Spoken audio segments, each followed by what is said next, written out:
अब मैं थोड़ा सा आपको लेके चलता हूँ गौसुस सकलैन जिस जमाने में तशरीफ लाए। ये जमाना क्या है?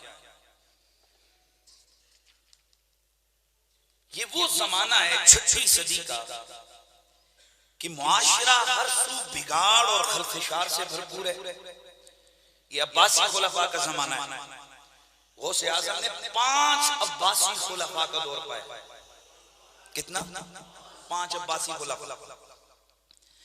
पूरे मुआशरे में मुआशरती नाहवारी बामरूज पर उलमाए सू उन्होंने जो रई से कसर थी वो भी निकाली।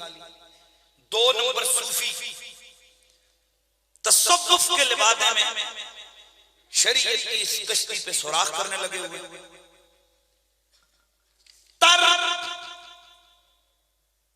समानी इशरत निशात का ये आलम है कि ये उम्मत अपनी जो अज़मत रफ्ता है उसको भूल चुकी है।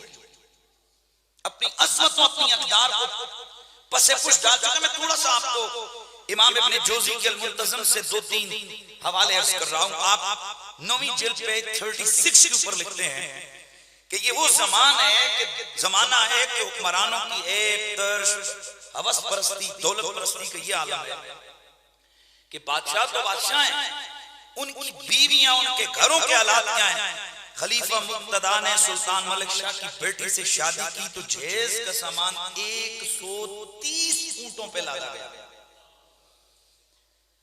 एक बड़े जुलूस की सूरत में दुल्हन के घर से खलीफा के महल तक जब ये बारात गई तो पूरे बगदाद में इस शादी पर आज के अगर हिसाब लगाया जाए तो 5 खरब से ज्यादा रकम लुटाई गई।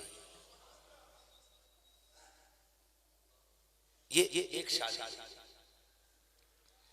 खलीफा मुस्तदर बिल्ला 504 में इसने शादी की। पूरा बगदाद सजा।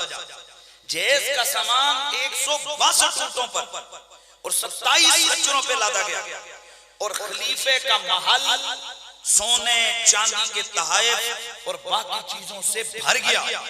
ये 160 नंबर पे जिल्द 9 अल्लामा इब्ने जोज़ी अल-मुंतज़म के अंदर इस हवाला लिख रहे हैं। मेमारुल हक में मोहम्मद बिन तकीउद्दीन अय्यूबी पेज 123 के ऊपर आप लिखते हैं कि खुलफा की जो बीवियां थी वजीरों मशीरों की और जो उस वक्त के हुक्मरान थे, गले में तो मोती हार और वो थे ही थे। यहां तक आपस में बाहम मुकाबला दौलत नुमाई का आ गया कि उन खुलफा की बीवियों के जूतों पर करोड़ों रुपए के मोती जड़े होते थे और एक जोड़ा एक तकरीर में वो बीवी पहनती, उसके बाद दूसरी दफा उस जोड़े को पांव के करीब न लाया जाए। ये हालत। तर्ब सामानिया क्या है? मौजमुल उदबा पेज 153 जिल्द 5। बुई खानदान हुक्मरान रहा, उनके वजीर अल-महलवी का खाने का स्टाइल क्या है जरा सुनना।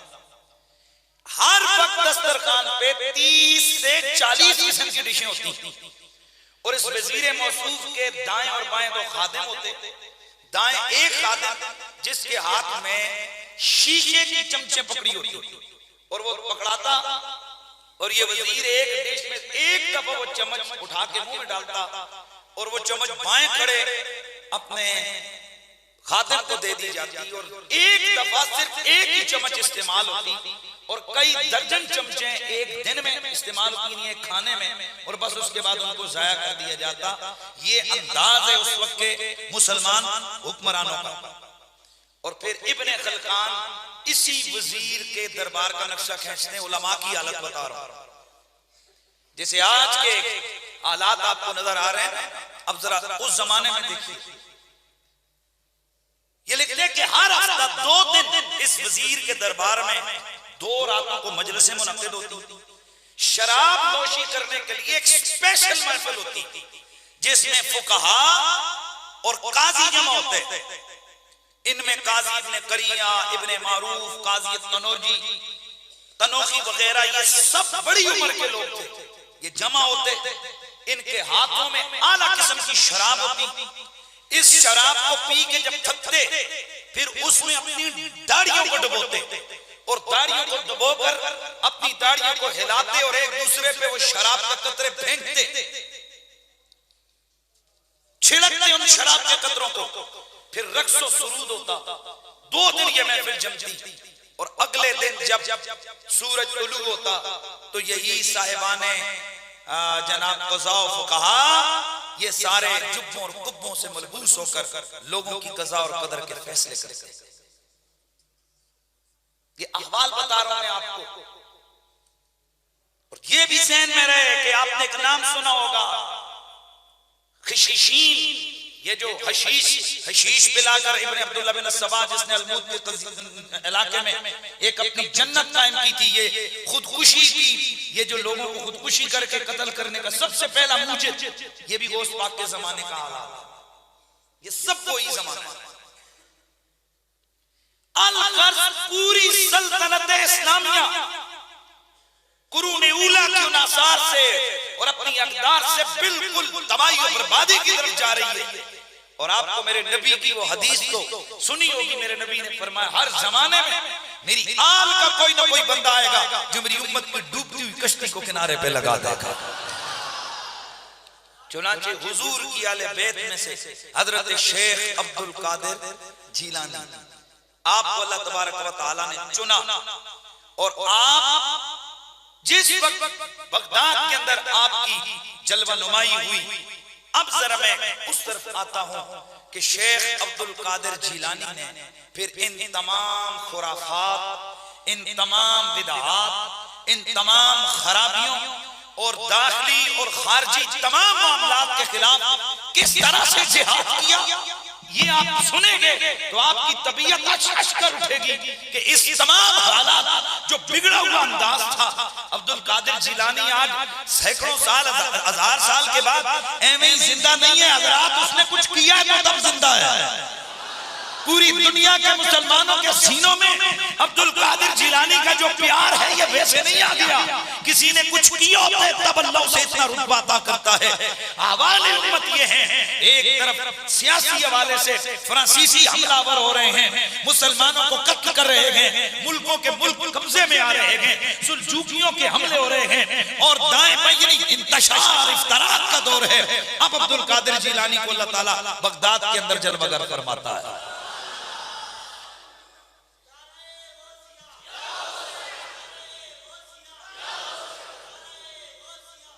ये 6वीं सदी का जमाना है। आप में से जो पढ़े लिखे लोग हैं उनको पता है कि इस्लामी तारीख का ये 6वीं सदी का जमाना, 5वीं सदी, 6वीं सदी, ये किस कदर डेंजरस और खतरनाक जमाना गुजरा है। और इसके बाद फिर आगे आने वाला जो दौर था तातारियों का, वो किस कदर होलनाक जो है ना वो जमाना गुजरा है। तो खैर मैं सिर्फ क्योंकि गौसे आजम का मेरा टॉपिक है, आइए अब हम जाते हैं कि गौसे आजम ने इन तमाम चीजों के खिलाफ किस तरह जिहाद फरमाया। जिहाद की 4 किस्में, एक जिहाद में नफ्स, दूसरा जिहाद बिल लिसान, तीसरा जिहाद बिल कलम और चौथा जिहाद बिल सैफ। कितनी किस्में? जिहाद बिल लिसान, बिन नफ्स, जिहाद बिल लिसान, जिहाद बिल कलम और जिहाद बिल सैफ। ये नफ्स का जो जिहाद है ना, नफ्स के खिलाफ, मेरे नबी ने इसको जिहाद अकबर करार दिया। और आज मैंने आपके सामने जो ओपनिंग आयत पढ़ी है उसका भी मफ़हूम यही है। मेरा रब्बे कदीर फरमाता है व अम्मा मन खाफ मकाम रब्बिही व नहा नफ्सा अनिल हवा फइन्नल जन्नत हियल मअवा व अम्मा मन खाफ मकाम रब्बिही, वो आदमी कि जो अल्लाह के सामने रोजे कयामत खड़े होने के उस खौफ से उस डर गया, अल्लाह के दरबार में खड़े होने का तस्वर किया, रब के सामने खड़े होने के मामलात को सोच के अल्लाह से डर गया। वना हम नफ्सानिल हवा, और उसने अपने नफ्स को ख्वाहिशात से बचा लिया। व इन्नल जन्नत हियल मअवा, जन्नत उसका ठिकाना बन जाता है। मेरे नबी मुकर्रम सैयद कौनैन जब आप दुश्मन के खिलाफ जंग करके आ रहे थे तो सरकार सैयद कौनैन ऐलान फरमा रहे थे, रजाना मिनल जिहादिल असगर इलल जिहादिल अकबर, हम छोटे जिहाद से वापस आ चुके हैं, बड़ा जिहाद करेंगे। या नबी अल्लाह, ये बड़ा जिहाद कौन सा है? आपने फरमाया अपने नफ्स को खुदा की शरीयत के ताबे करना, ये सबसे बड़ा जिहाद है।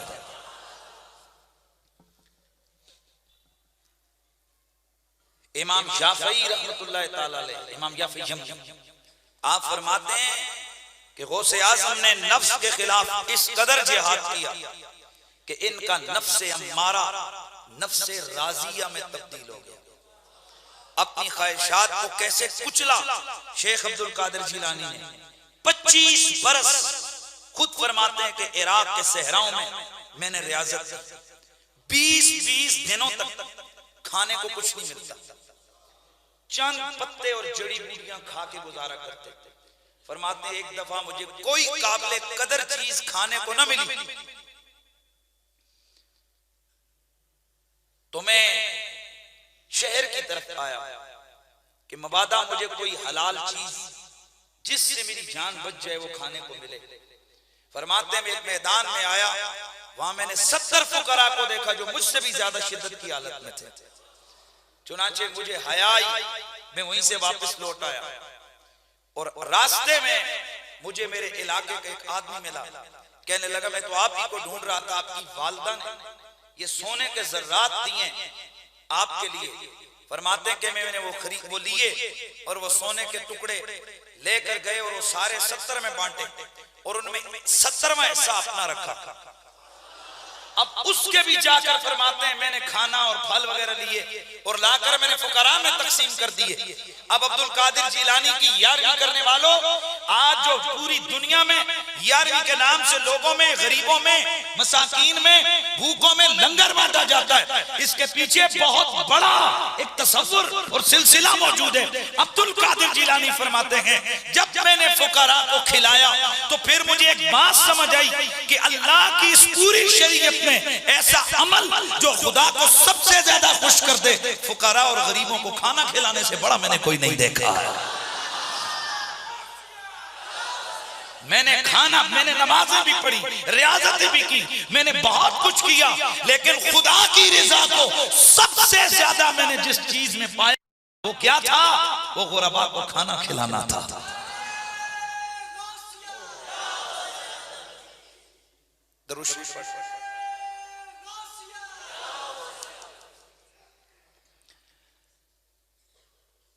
गौसुस सकलैन रज़ियल्लाहु ताला अन्हु ने सारी जिंदगी फिर लंगर को बंद नहीं किया। याद मुस्लिम बुखारी शरीफ की हदीस है, नबी मुकर्रम सय्यद कौनैन सल्लल्लाहु ताला अलैहि वसल्लम ने फरमाया अहब्बुल्लाह माली लिल्लाह इतामुत्ताम, अल्लाह को जो सबसे ज्यादा चीज पसंद है वो लोगों को खाना खिलाना है। लिहाजा ये जो सूफिया के अंदर और बिलखुसूस गौसुस सकलैन के सिलसिले में ये जो लंगर जारी करने ना बगैर किसी तमीज के कि कौन खा रहा है, नेक खा रहा है, बद खा रहा है, छोटा खा रहा है, बड़ा खा रहा है, अमीर खा रहा है, गरीब खा रहा है, कौन खा रहा है? फरमाया ये ना देख, बस ये सोच खुदा की मखलूक खा रही है। मुझे एक दफा बैठे हुए थे तो एक सूफी की महफिल थी, तो मैंने कहा जनाब ये क्या बात है कि ये जो तसव्वुफ के साथ ताल्लुक रखने वाले लोग हैं ये थोड़ी बहुत मेहनत करते हैं, तो इनके मरने के बाद इनके मज़ारों पे देगें चढ़ती रहती हैं, लंगर ही चलता रहता है। इसके बरक्स उलमा सारी जिंदगी खुदा के दीन की खिदमत करते हैं, तो उनके विसाल के बाद इस तरह का कोई सिलसिला नहीं होता। आप मुस्कुराए। आपने फरमाया यार सारी जिंदगी ना ये सूफिया और कुछ करें ना करें ये लोगों को खाना तो खिलाते रहते हैं। अल्लाह ताला उनके इस अमल पे इतना खुश होते हैं, वो कहते हैं जा और कोई नहीं, तेरे मरने के बाद भी खुदा की मखलूक तेरे आस्थाने से खाना ही खाती रहेगी, लंगर खा कर। इसलिए ये खाना खिलाना ये ना देखा करें कि भाई खाना किसको हम खिला रहे हैं, कितना खिला रहे हैं, खिलाया जाए।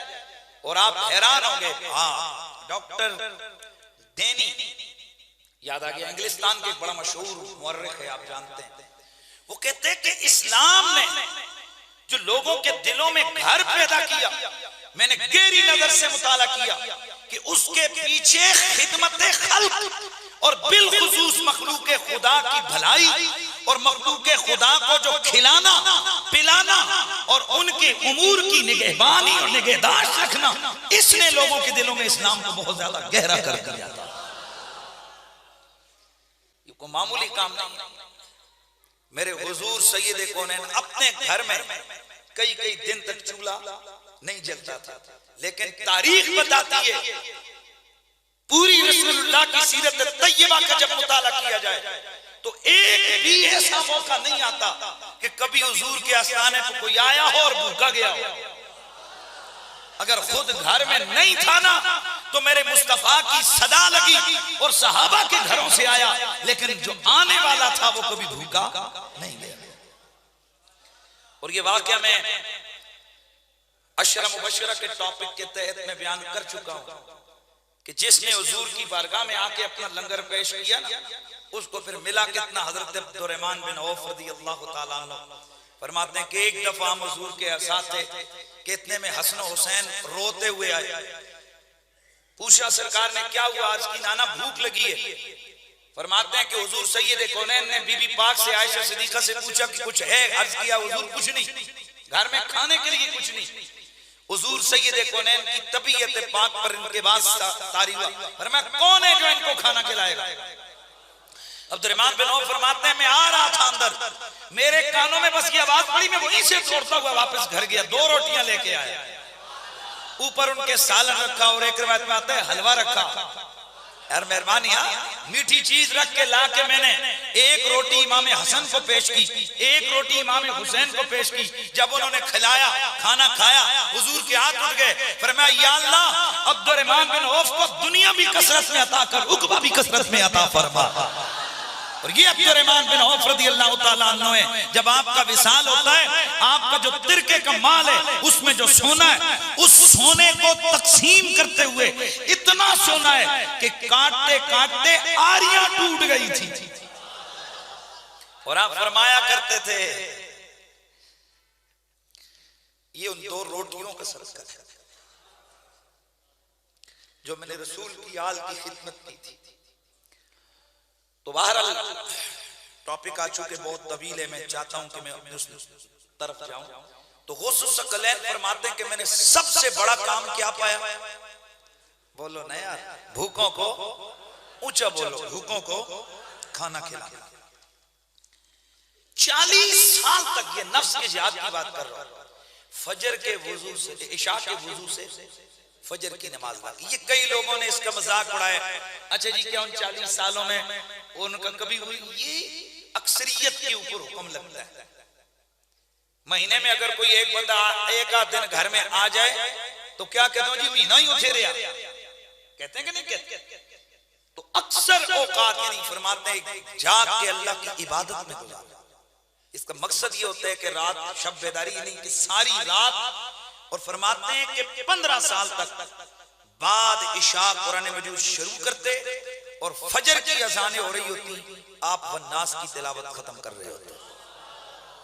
कितना ऊंचा बोलो, 15 साल।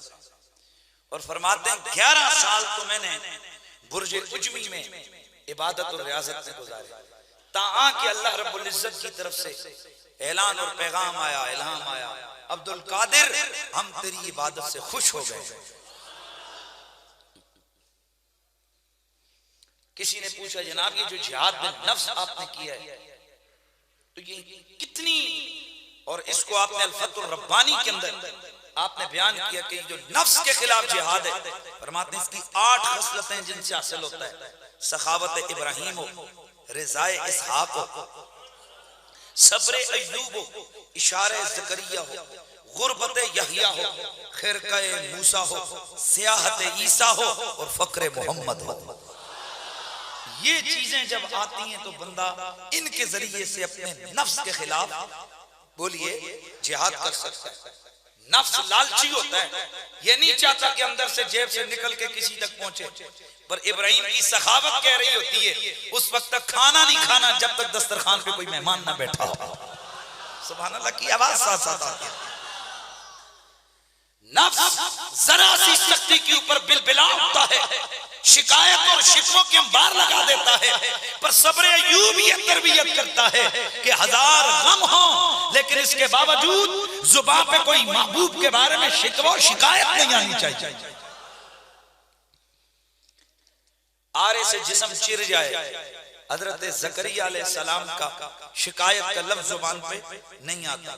सियाहत ईसा, जनाब ईसा अलैहिस्सलाम मुल्कों मुल्कों फिर रहे हैं, मखलूक के खुदा की तरबियत फरमा रहे हैं, अल्लाह की इस मखलूक में फिर कर खुदा के मज़ाहिर कुदरत की ज़ियारतें कर रहे हैं। और फिर फक्रे मोहम्मद, हाँ हुजूर सैयद कौनैन एक दिन फरमाते हैं, ए अल्लाह एक दिन घर में कुछ भी नहीं था, हसन हुसैन और सैयदा ज़हरा पाक के चेहरे अतर पे जर्दी तारी हो गई। बेटी क्या हाल है?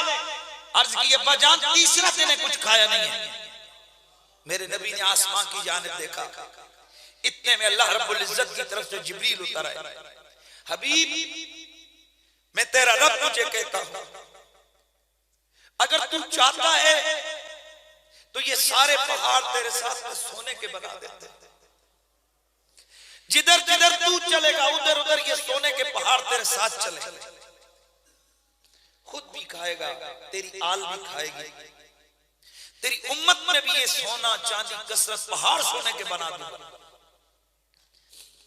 मेरे आका जब ये सुनते फरमाते, जिब्रील मेरे रब को जाके कह दे, अजू यौमन मशबा यौम, मालिक मैं तो ये चाहता हूं एक दिन भूखा रह के तुझे याद करूं और एक दिन कुछ खा के तुझे याद करूं।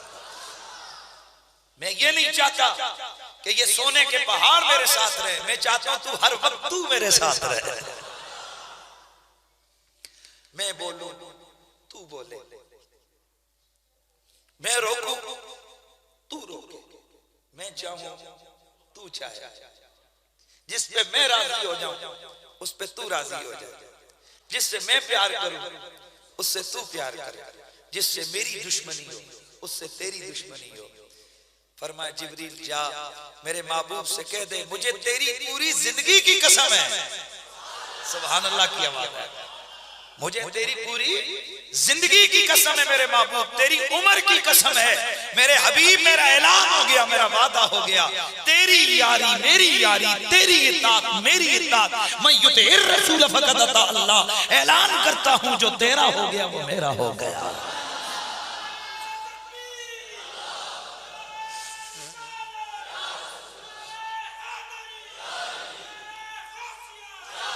अल्लाह अकबर।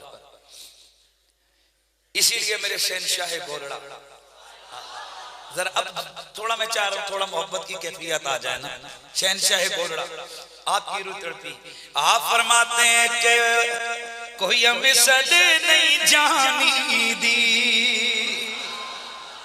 हो, कोई मिसल नहीं जानी दी, और रब पिया कसम चाहे वो तेरी पाक जवानी दी, और रब पिया कसम चाहे वो तेरी पाक। अल्लाहू अकबर। मेरे दोस्तों ये मेरे गौस सकलैन का नफ्स के खिलाफ जिहाद है। एक दिन किसी ने पूछा, ए अब्दुल कादिर जिलानी, आपने अपना एक गुलाम बाजार में भेजा और वो गया जाकर उसने 100 दिरहम में 1 मीटर कपड़े का पता किया। दुकानदार पूछने लगा, इतना महंगा कपड़ा क्या करोगे? कहने लगा, मेरे आका अब्दुल कादिर जिलानी ने जुब्बा बनवाना है। उसके दिल में ये ख्याल आया, फकीर और इतने महंगे कपड़े, ये क्या माजरा है। चुनाचे एक वक्त जनाबे गौसुस सकलैन की बारगाह में हाजिर हुआ। आपने उसे करीब बुलाया, करीब बुला के ऊपर जुब्बा उतारा, नीचे दिखाया, अंदर टाट का लिबास पहनाए, ऊपर कीमती जुब्बा पहनाए, मुस्कुराए, फरमाया ये जो टाट का लिबास है ये मेरे नफ्स के लिए है और ये जो कीमती जुब्बा है ये मेरे दीन के लिए है।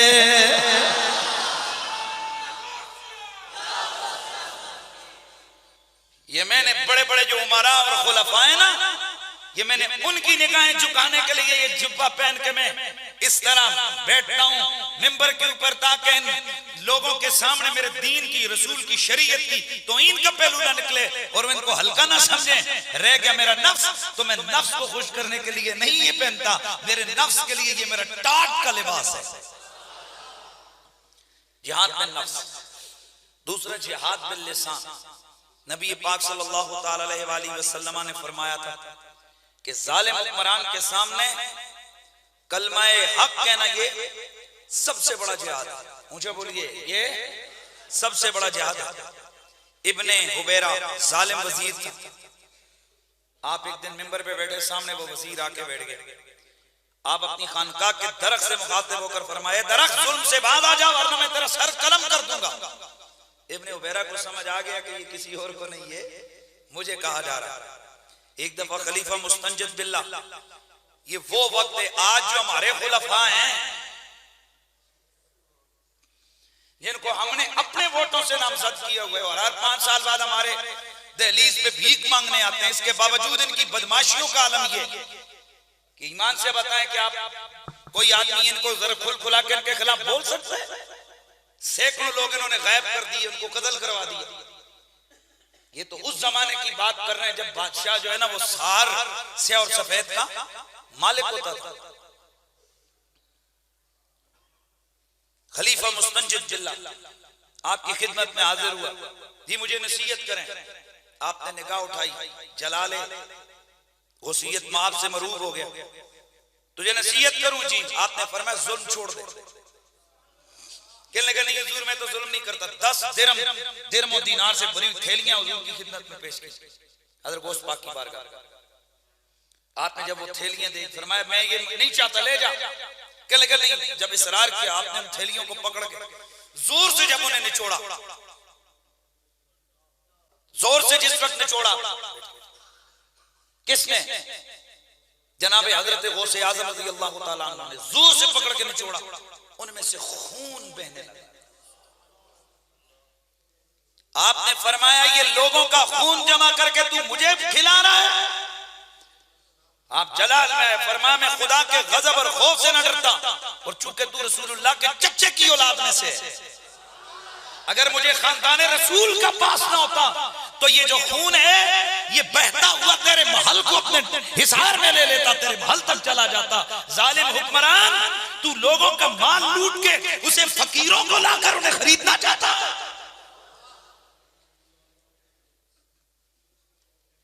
ये था फकर, ये थी सूफी, ये था तसव्वुफ, ये थे अल्लाह के वली। बेहोश हो गया खलीफा मुस्तंजिद बिल्लाह, बेहोश हो गया। यार ये ऊपर कौन है ये जो बोल रहा है? इसको आवाज नहीं निकलता।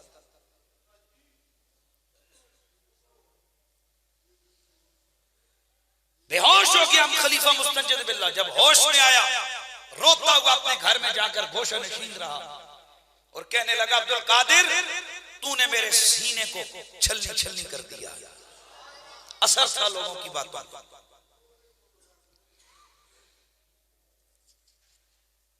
एक दफा बादशाह ने अपना एक वजीर मुकर्रर किया, बल्कि उसको काज़ी कुज़्ज़ात बनाया, मुस्तज़र बिला। तो आप मिंबर पे बैठ के आपने फरमाया ओ खलीफा तूने एक जालिम आदमी को, खूना शाम आदमी को काज़ी कुज़्ज़ात और चीफ जस्टिस बना दिया है। और जालिमों की परवरदी करने वाले अरहमुर राहिमीन से डरता नहीं है। इतना कहना था कि पूरी मजलिस के अंदर खामोशी तारी हो गई और कपकपाता हुआ बादशाह वहीं से गया और ऑर्डर जारी किया कि चीफ जस्टिस के ओहदे से इस इब्न रजम जालिम को जो ना मैं बर्खास्त करता हूं। जनाबे वाला ये क्या था? जिहाद बिल लिसान। और सिर्फ इस हवाले से नहीं, आप तमाम लोगों को भी रिज़्क़ हिलाल खाने की जोर देते और आप अक्सर फरमाया करते थे कि तसव्वुफ की सीढ़ियों में पहली सीढ़ी रिज़्क़ हिलाल है। माज़रत के साथ मैं हाथ जोड़ के कहता हूं, आज के पीरों को गौसे आज़म की सीरत पे परखो, इनसे पूछो जो तुम्हारे पास की जो पैसा आ रहा है ये कहां से आ रहा है? गौसे आजम ने तो हुक्मरानों का माल निचोड़ के उसकी बातन को देख के वापस मुंह पे मारा था। क्या आज नजर नहीं आ रहा कि कौन किन किन मुराद पे पल रहा है? और माजरत के साथ मुझे ये कहना पड़ता है, इन सूफिया और इन 2 नंबर पीरों की तबीयत को हम लोगों ने बिगाड़ा। आज जिस पीर के पास लैंड क्रूजर V8 प्राडो ना हो, उस पीर को हम बड़ा पीर नहीं समझते। जिसके आगे पीछे 15-20 दुम छल्ले चले हट हट बड़ा बच्चों ये नारे लगा रहे हो, आगे पीछे 4-5-10 गाड़ियां स्क्वाड की हो, हम कहते बड़ा पीर आया है। जालिमों, जब हमारी आदत ये होगी, हम मौलवियों समेत, हम सारों समेत हमारे अहवाल ये होंगे, तो फिर मुझे बताएं खाक तसव्वुफ पनप लेगा? खाक जनाब सूफिया की तालीमात पे अमल होगा? हम सारे इसमें, मेरे समेत हम सारे शामिल हैं, इसलिए हमें गौर करना होगा। तसव्वुफ किस चीज का नाम? अल्लाह अकबर। थोड़ा जल्दी आगे बढ़ता हूं। गौसुस सकलैन रज़ी अल्लाह ताला अन्हु का एक मशहूर अल-फतुर रब्बानी के अंदर आपने जो जिहाद बिल लिसान फरमाया वो क्या है? बहुत अहम, मेरा टॉपिक आगे आ रहा है, जल्दी से मैं आ रहा हूं। आपने फरमाया दुनिया का हाथ में रखना जायज है, दुनिया का जेब में रखना जायज है, इसका किसी सबब से नेक नियति के साथ जमा करना जायज है, लेकिन दुनिया का दिल में रखना जायज नहीं है। इसका दरवाजे पे खड़ा रहना जायज है, लेकिन दरवाजे से आगे बढ़ना जायज नहीं है। इसमें तेरी कुछ इज्जत नहीं। जब ये बंदा अपने वजूद और मखलूक से फना हो जाता है तो गोया वो महवो नाबूद हो जाता है, और यही वो मकाम होता है कि जब वो दुनिया से महवो नाबूद हो जाता है, रब उसे अपना बना लेता है। ये अल-फतुर रब्बानी के अंदर आपका खुतबा है। 73 साल आपने बगदाद में गुजारे, 5 अब्बासी खुलफा का दौर देखा, आपने कभी ऐसा नहीं हुआ। भाई सोचो, बादशाह के लुटे पिटे लोग जाते तो दर अब्दुल कादिर जिलानी पे, बादशाह की शिकायत सूफी के दरबार पे होती। किसकी शिकायत? बादशाह की शिकायत सूफी के दरबार पे होती थी। गौसे आज़म, आज बादशाह ने ये किया है, ये किया है, आप उसी वक्त अपना खत लिख के भेजते, कहते बंदा बन बाज आ जा, वरना तेरी तनाबें काटने के लिए, तेरे पर काटने के लिए अब्दुल कादिर की कैंची तैयार है। जिहाद बिल लिसान था। फिर आपने अवाम को बिदअत से, गुनाह से मना किया, और इसके अलावा आपने बेशुमार मौज़ूआत पर खिताबात फरमाए, गुनाहों से लोगों को रोका। यही बात है कि आप खुद फरमाते हैं, एक है ना कि मुरीद मुबालगा करते हैं, पर अब्दुल कादिर जिलानी आप खुद फरमाते हैं अल्लाह तबारक व तआला ने मेरी जुबान और मेरी तालीमात में इतना असर डाला कि 1 लाख से ज़ायद कातिलों और डाकुओं ने मेरे हाथ पे आके तौबा की थी। हजारों लोग आपके दस्ते हक फरस पे इस्लाम के दामन में आए।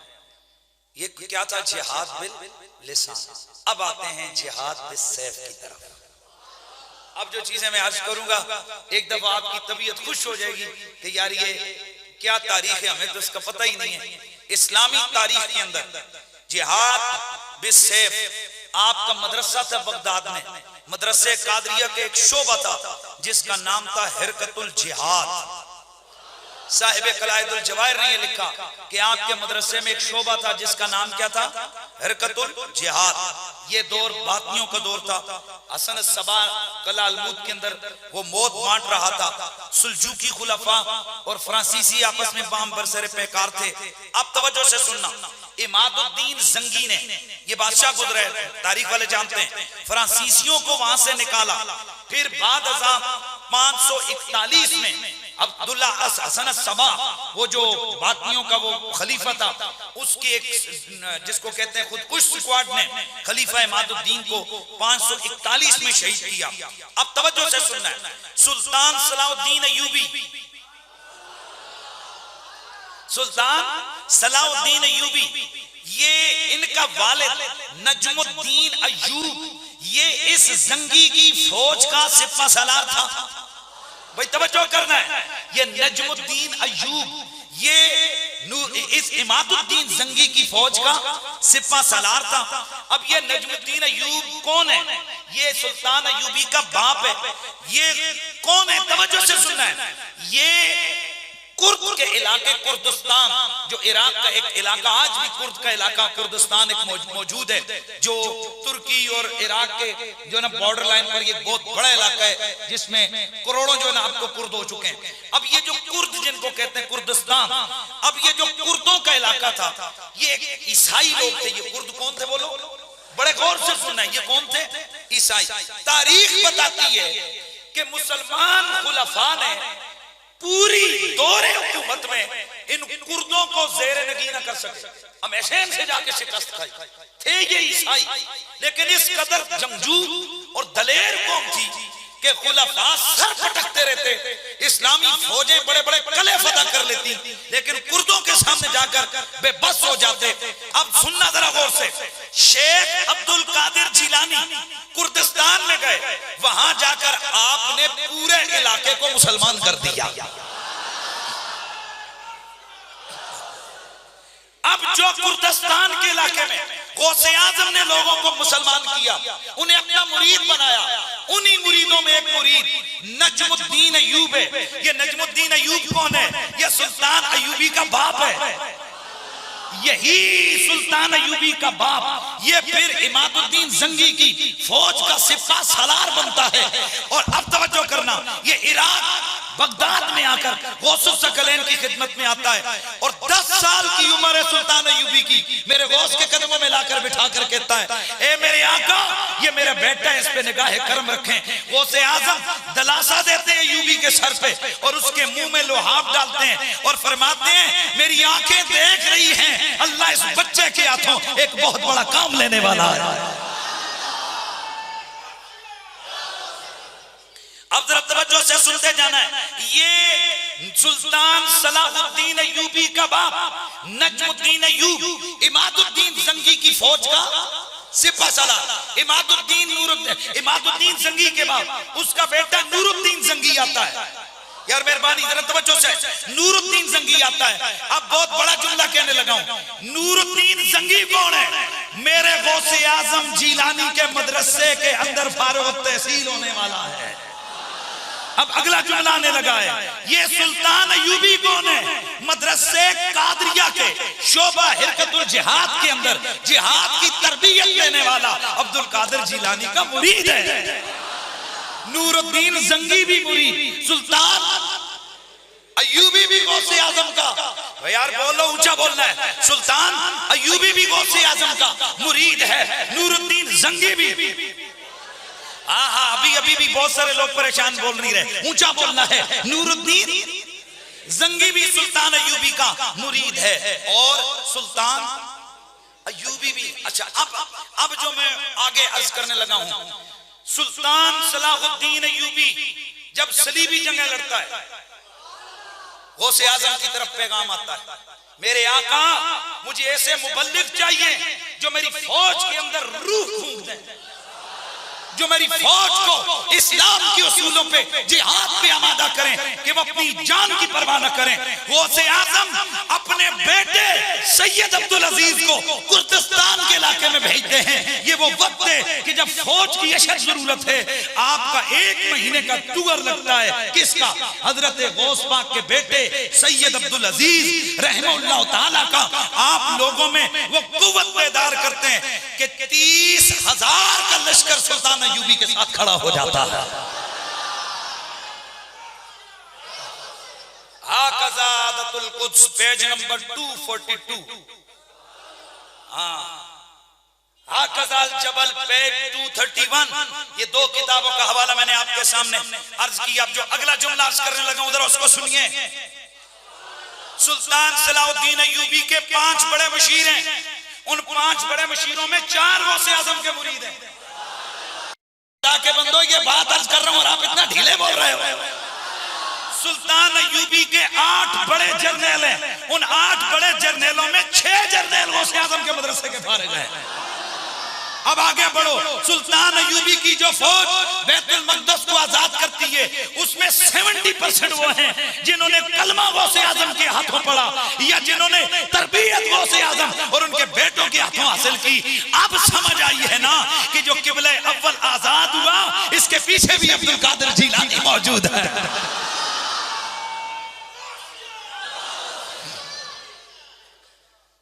किबले अव्वल आजाद हुआ, बैतुल मक़दस आजाद हुआ, सुल्तान अय्यूबी ने अगर कले फतह किए, तरबियत अब्दुल कादिर की है, दुआ अब्दुल कादिर की है। नूरुद्दीन जंगी ने निशाते सानिया का आगाज किया, इस्लाम की अक़दारे रफ्ता को बहाल किया। एक दफा फिर लोग कहते हैं नूरुद्दीन जंगी का दौर बगदाद के अंदर वो दौर है कि यूं लगता था जिस तरह उमर बिन अब्दुल अजीज दोबारा आ गए हों। सुभान अल्लाह।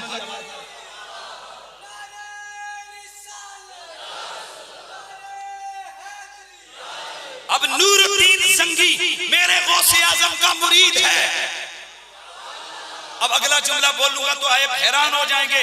यकीनन ये मेरी गुफ्तगू नेट पे जाएगी कुछ उन उलमा के लिए। आज भी आप सर्च करें नेट के ऊपर, आपको हदीस की एक बहुत मजबूत किताब मिलेगी, अल फख्रुन नूरी। इस किताब का मुसन्निफ नूरुद्दीन वक्त का बादशाह सुल्तान, वक्त का बादशाह सुल्तान, यही वो नूरुद्दीन जंगी है जिसने मेरे मुस्तफा करीम के रोजे अतर की हिफाजत की थी। ईसाइयों चूंकि सलीबी जंगें थी और सलीबी जंगों चाह रहे थे ईसाई कि हम किसी न किसी तरह इस्लाम को हड़प करें, क्योंकि उन्होंने जो अपना 100 साल तक तहरीक शुरू की थी, तरब और ऐश निशात इशरत, ये पूरी कौम की रगों में उन्होंने दसाई थी। और वो समझ रहे थे कि यार बस अब सच लगाने का टाइम आ गया है। तो अब बकौल उस इंग्लिस्तान के उस गैर मुस्लिम स्कॉलर जिसने प्रोफेसर H.A. आर्गव कि उसने कहा था और जब भी हम इस्लाम को लताड़ने के करीब हुए तो सब खड़ा हो गया, कोई सूफी खड़ा हो गया, उसने इस्लाम को बचा लिया। करीब था कि अरब से इस्लाम का खात्मा कर दिया जाता। ये तमाम सलीबी इस्लामी रियासतों को तहस कर देते। एक सूफी ने खड़े होकर सिर्फ चिल्ला नहीं लगाया, सिर्फ तस्बीह नहीं पकड़ी, सिर्फ कुंडा नहीं खड़काया, सिर्फ लोटा नहीं घुमाया, सिर्फ चिल्ले नहीं लगाए, सिर्फ बिस्तरे उठा के मस्जिदों में जाकर नहीं बैठा। ये है तसव्वुफ, ये है सूफिया, ये है अल्लाह के वली। उसने पूरी कौम की तकदीर को बदल के रख दिया। इसलिए अब्दुल कादिर जिलानी फरमाते हैं एक दिन मैं बगदाद से गुजर रहा था, एक कमजोर जर्द सूरत इंसान मुझे नजर आया और वो बैठा हुआ नहीफ था। आवाज लगाई, अब्दुल कादिर जरा हाथ तो दो। मैं गया, मैंने उसको हाथ से पकड़ के खड़ा किया। वो बूढ़ा शख्स नातमा शख्स देखते देखते हट्टा कट्टा होकर खड़ा हो गया। उसके चेहरे पे रानाई आ गई, उसके चेहरे पे सुर्खी आ गई। मैं हैरान हुआ, ये क्या हो गया है? तू कौन है? तेरा ये हाल क्या है? कहने लगा, मैं तेरे नाना का दीन हूँ, मैं हालत कमजोरी की थी, तूने मुझे पकड़ के जिंदा कर दिया है। आप फरमाते मैं गलियों से गुजर रहा था, मुहियुद्दीन मुहियुद्दीन मुहियुद्दीन की आवाजें आ रही थी। दीन को जिंदा करने वाला, दीन को जिंदा करने वाला, दीन को जिंदा करने वाला। ये बात ज़हन में रहे, जब भी इस्लाम की कश्ती डूबने को आई है, कहीं करबला के शाह सवार ने बचाया है, कहीं बगदाद के ताजेदार ने बचाया है। वाह क्या मर्तबा वो सहवाला तेरा, ऊंचे ऊंचों के सरों से कदम। ईमान से बताओ, आपने पूरी जिंदगी में कभी ये बात सुनी थी गौस पाक के हवाले से? क्या ये पढ़ी नहीं थी लोगों ने? पढ़ी थी। बयान क्यों नहीं की? क्योंकि गौस पाक की इस पिक्चर को सामने रखते हुए आप सूफिया का मुशाहिदा करें तो सिर्फ लोटे पूजा ही नजर आएंगे आपको, और तो कुछ भी नजर नहीं आएगा। सच्चा सूफी वो होता है कि जो दीन के खिलाफ जब कोई काम कोई कुव्वत मैदान में आए तो वो लोटे मुसल्ले छोड़ के फिर तलवार पकड़ लेता है। हजरत पीर मेहर अली शाह सरकार जब मिर्जा कादियानी ने खत्मे नबुव्वत पे ढाका डाला तो आप मैदान में निकले, रैलियां हो रही हैं, जुलूस हो रहे हैं, जलसे हो रहे हैं, मुनाजरे हो रहे हैं। एक सूफी साहब की तरफ से उनकी तरफ खत गया कि आप आस्थाने के बैठने वाले गद्दी नशीन हैं, आपको चाहिए कि आप घर में बैठ के ही दीन का काम करें। ये तरीका सूफिया के तरीके के खिलाफ है। पीर मेहर अली शाह साहब गुस्से से आए, फरमाया लिखो है सूफी को खत। आपने फरमाया मैं ऐसी बेगैरत फकीरी को ठोकर मारता हूँ, मैं ऐसी बेगैरत फकीरी नहीं करूंगा कि हुजूर की शरीयत को काटा जा रहा हो, हुजूर की शरीयत और खत्म नबुव्वत पे हमला हो रहा हो और मेहर अली गद्दी पे बैठा रहे। ऐसी बेगैरत फकीरी हमसे नहीं होती है। हुसैन का बेटा अब्दुल कादिर जिलानी का बेटा फकीरी करेगा तो गैरत वाली करेगा, और गैरत वाली फकीरी कौन सी होती है? ए आका तेरे लिए जीना, तेरे लिए मरना। तो आवाज आनी चाहिए अल्लाहुम्मा सल्ले अला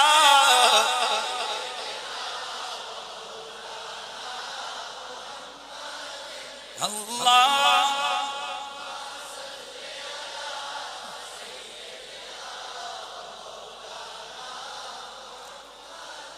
तो ये क्या था जी, जिहाद बिस्सैफ। खुद आपके मदरसे में मुजाहिद तैयार होते, ट्रुप्स के ट्रुप्स जाते, जर्नैल तैयार होते, बड़े बड़े खुतबा तैयार होते, और वो काम क्या करते? उम्मत की डूबती हुई कश्ती को किनारे लगाने का काम करते हैं। तो आज जब भी आपके सामने फिलिस्तीन का नाम आए, किबले अव्वल की आजादी का नाम आए, सुल्तान अय्यूबी का नाम आए, और 11वीं के पीर से प्यार करने वालों अब्दुल कादिर जिलानी का नाम भी हमें आना चाहिए। आज के बाद आप लोग जाएं और जाकर लोगों से पूछे, यार बताओ सुल्तान अय्यूबी का पीर कौन था? नूरुद्दीन जंगी का पीर कौन था? नूरुद्दीन जंगी के जर्नेलों का पीर कौन था? वो हैरान होकर तुम्हें देखें तो फिर सीना तान के कहना, आज आमना मस्जिद के एक खादिम दीन से सुन के आए हैं कि गौसे आज़म इंसानों के पीर थे, और ये जितना भी बैतुल मक़दस को आजाद करवाया तो ये बेशक तलवार सुल्तान अय्यूबी की थी, लेकिन तदबीर अब्दुल कादिर जिलानी की थी।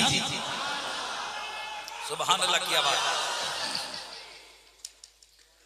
वक्त बहुत हो गया। जिहाद बिल कलम, गौसे आज़म ने कलम से भी जिहाद किया। किससे बोलिए? गौसे आज़म ने कलम से भी जिहाद किया। और इस्लाम के अंदर जिस उतने खुराफात, इस्लाम का नाम लेके बिदआत और तरह तरह की चीजें जनाब ओत कराई थी, गौसे आज़म ने कलम उठाया। आपने जो खुलाफा गड़बड़ करते उनके खिलाफ खत लिखते हुए, बंदे का पुत्र मन, ये गड़बड़ नहीं करो। अवाम की इस्लाह के लिए किताबें लिखी जिनमें उन्होंने तौहीद और शिर्क, बिदअत और गुनाह, मुराकबा, मुजाहिदा, सब्र और शुक्र, सिद्क और सफा, तवक्कुल और रज़ा, शरीयत और तरीक़त, ईमान और कुफ्र, अम्र और नही, इन तमाम चीजों को भरपूर तरीके से उजागर किया। आपने किताबें लिखी, फतहुर रब्बानी, फुतूहुल गैब, सिर्रुल असरार, अल-यवाक़ीत वल हुक्म, क़साइदे शरीयत, ये फ़यूज़ात रब्बानियाँ, ये आपकी किताबें। और आप हैरान होंगे, गौसे आज़म ने उस वक्त, चूंकि ये 2 नंबर सूफी, कोई किसी को सजदे करवा रहा है, कोई किसी को क्या करवा रहे, कोई क्या करवा रहे, 2 नंबरों के खिलाफ। गौसे आज अगर हम लोग बोलते हैं ना, कहते जी ये पीरों के, मैं पीरों के खिलाफ नहीं, मैं 2 नंबरों के खिलाफ हूं। और गौसे आज़म का मुरीद होने के नाते मेरा ये फर्ज बनता है कि मैं इन 2 नंबर लोगों को नंगा करूं, इन 2 नंबर लोगों को मैं तश्तज़बाम करूं, इनकी खबासतें लोगों के सामने बयान करूं। तुम लोगों पे असर ना हो तो जाओ जनाब, 6 रोटियां ज्यादा खाओ, मुझे उससे कोई गरज नहीं है।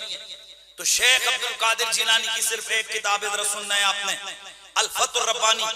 इस किताब में 62 मजालिस हैं, 61 मजलिसों में आपने मुख्तलिफ बयान की, और उनमें 230 सफ़े हैं। आखिरी मजलिस जो 62 नंबर है वो तौहीद पर है, और अकेली मजलिस 70 सफ़ों पर बयान फरमाई। सबसे ज्यादा जोर हजरत गौस पाक ने तौहीद के मामलात पर दिया, और उसके बाद इत्तिबाए रसूल पर। ऊंचा बोल, किस पर? इत्तिबाए रसूल पर। आप फना फिर रसूल थे। जब कोई बात होती है आप फरमाते मेरे आका ने फरमाया, मेरे रसूल ने फरमाया। और जो अकायद आले सुन्नत हैं उनकी सही तर्जुमानी करती हस्ती नजर आती है तो अब्दुल कादिर जिलानी की नजर आती है। सहाबा का अदब, तो आले बैत तो फिर हैं ही खुद आले बैत के फर्द है ना जी। हाँ हैं ही खुद आले बैत, हैं ही मेरे आका की औलाद में से, तो फिर उनका तो मसला ही अलग है तो आले बैत के फर्द हैं। आले बैत का अदब, सही इस्लामी तसव्वुफ, सहाबा की ताजीम और अंबिया का अदब और ताजीम आपकी किताबें दावत मुताला दे रही हैं। और आपने सही मानों में उस दौर के हवाल और हालात के मुताबिक जिहाद बिल कलम भी फरमाया।